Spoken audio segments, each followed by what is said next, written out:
Greetings and welcome to a support video where we're going to discuss the round track.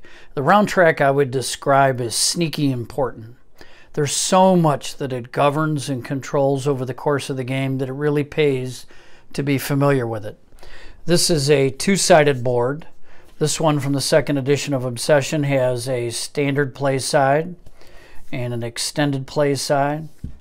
The standard play side has 16 rounds. It's important to understand though, only the purple here, 12 action rounds. The courtship space is only courtship is evaluated, and we'll talk about that a little bit later. On the extended play side, it's 20 total rounds with the 4 courtships, so 16 action rounds represented by the purple. The center here would just be for endgame scoring, and no actions take there as far as hosting events. So the round track is important in a lot of ways, and one of them that's not insignificant, it is the home, Alderley Hall, of Charles and Elizabeth Fairchild. I always make sure I put those cards on there when playing a game. In addition, the theme cards, which represent the courtship interests of Charles and Elizabeth, are kept here. Victory point cards are also kept on the round track, and a victory point card is a card that contains an amount of victory points and a favor.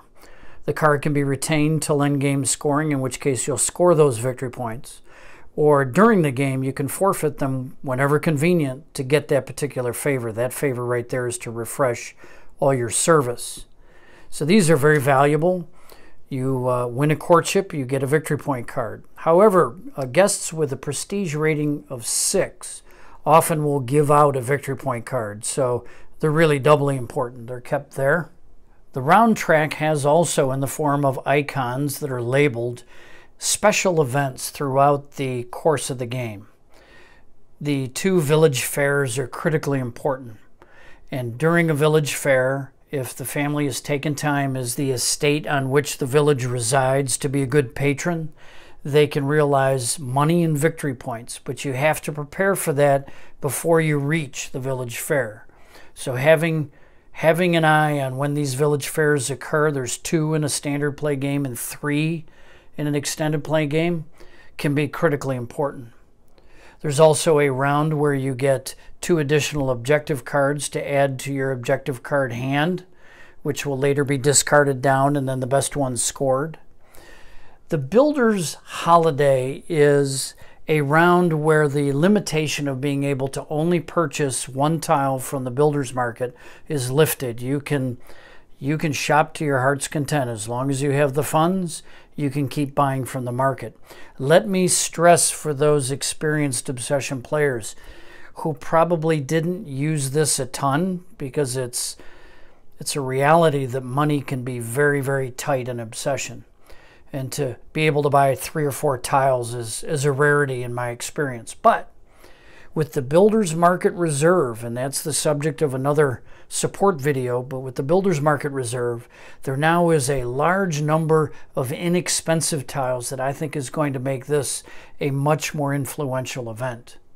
But nothing compares. It doesn't compare so much. I'm going to flash in so that you can see the national holiday. Some say that this should be called a banker's holiday, but that terminology didn't come into play until about a decade after the time frame of this game. So this national holiday is a round which there are no reputation limitations. You can invite any guests you choose to invite, and you can host any events you want to try to host. You could literally be the disaster of all disasters and try to pull off a grand ball and invite dukes and countesses and the whole 9 yards. It is the most important round in the game, and one that you should well understand. Some might want to challenge me for saying that the national holiday is more important than courtship. And I'm not saying that. I'm saying it's more important than the individual courtship, because you have an opportunity to recover with multiple courtships. You could make an argument that final courtship would be more important than the national holiday. But I would argue that if you flub the national holiday, you don't need to worry about final courtship. Point is, critical that you prepare for that. Now, I'm not going to get into courtship here because there's a separate video for that, and it can be quite complex with the variations.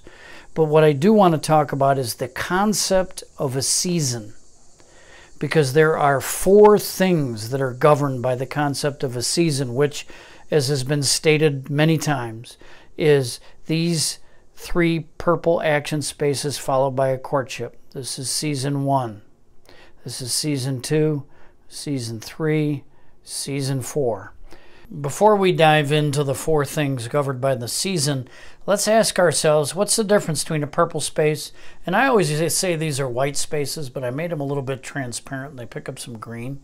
I still think they're white. So what's the different things you can do between a purple round and a courtship round? I'm going to bring up on the screen the order of play that's on every player board. The order of play that's listed on every player board happens for every purple action round. So for 1, 2, and 3, you're going to rotate your service. You're going to check for special events, village fairs, holidays, and such on the round track. You're going to go ahead and you're going to take reputation for your monuments. You're going to decide whether to use a servant's hall, if you have one, to steal reputation from an opponent. Then you're going to host an activity, which really would be classified as from 3 to 6. Hosting that activity, inviting those guests, making sure service is both for the activity and the personal service is perfect, and then enjoying the favors from that activity. The shopping from the market, the buying in the market, that you can carry money over from turn to turn. So that really is a little bit independent of the actual activity. But then you'll finish that and you'll clear the board. Those are the 8 steps that you're going to take in every round, unless you pass. So if you're actually hosting an activity, that's the 8 steps that you're going to process in every round. Now, if you do pass on a round where you're going to skip steps 3 through 6, which is hosting an activity, you're still getting reputation from your monument. You're still deciding whether or not you want to use a servant's hall.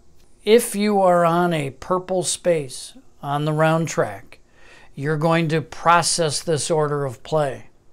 And if you're going to pass, you're going to be skipping 3 through 6. Now, when you get to courtship, what do? You do none of those. You don't rotate your service. You don't take reputation from your monuments. You don't gossip and steal reputation. You don't host an activity. None of that happens. Think about it this way. This is actual time. You know, like a couple of months, 2, 3 months for each one of these rounds. It takes time to plan an event, to acquire the provisions, to clean the massive estate, to prep the grounds, to get RSVPs back. It's not a fast process. This is the passage of time. This is not. This is us from outside the game simply evaluating how we're doing in the time that we spent in the purple action spaces. So that's an important concept to understand. Now, what are the 4 things that are governed by a season? First is going to be rotating the first player marker. We talked about that a little bit in the video that dealt with rule changes, where we changed how we rotated the marker. So the marker is rotated when we get to the end of a season before we begin the next season. It'll be rotated counterclockwise. At the end of the second season, if we have 4 players, rotated counterclockwise. End of the third season. End of the fourth season, no need to rotate it. The game is over. That's number 1, rotating the first player marker. Number 2, you need to discard an objective card at the end of that first season, second season, third season, and fourth season. You start with 5 objective cards in standard play. At the end of the first season, you're down to 4. Round 6 gives you 2 more. At the end of the second season, you're down to 5. At the end of the third season, you're down to 4. At the end of the fourth season, you're down to 3, and that's the 3 that you score. So that's the second thing. The third thing you do, if you take a look here, and I'm going to go ahead and zoom in on that a little bit. begin the service tile reserve and begin the prestige rating 1 tile reserve. There's a separate video on how the reserve works in the builder's market, but before the second season begins and before the third season begins, the reserves are activated, and you're going to process that in the market. The last thing governed by the season is obvious. It's courtship. Courtship is when we're going to take a frozen moment in time, going to total up the victory points in the appropriate organizer category and decide courtship. So I flipped this over to the extended player side, and I just want to make a couple comments about the differences between the two. It's got the same tile reserve. It's got the same rotation of the first player marker. It does have 3 village fairs instead of 2. Important to note. It does have the national holiday, credit to John Weber, moving that up to round 11, which makes for a marvelously interesting timing of that national holiday. It becomes quite the strategic focus from the first 2 seasons. You have 2 objective card draws, and that's where there's another distinction. When you're playing extended play, you get 4 objective cards at setup. You discard down to 3 after the first round. You pick up 2 more on round 7. You go down to 4. You go down to 3. You pick up 2 more on round 18. And then you go down to 4 and score 4 at the end of the game. Upstairs Downstairs comes with a special tableau round track. You can see that right here. The tableau round track has a couple different game concepts which are introduced with a round track that doesn't have an end point. You're going to play until you reach a certain condition in the games that you're playing, whether it is tableau obsession or solo estate challenge, and then at that point the game's over, not any position on the round track. The events are distributed evenly throughout there, and you'll see that there is a different treatment of the reserves. You start here, and at the beginning of round 4, all the reserves kick in.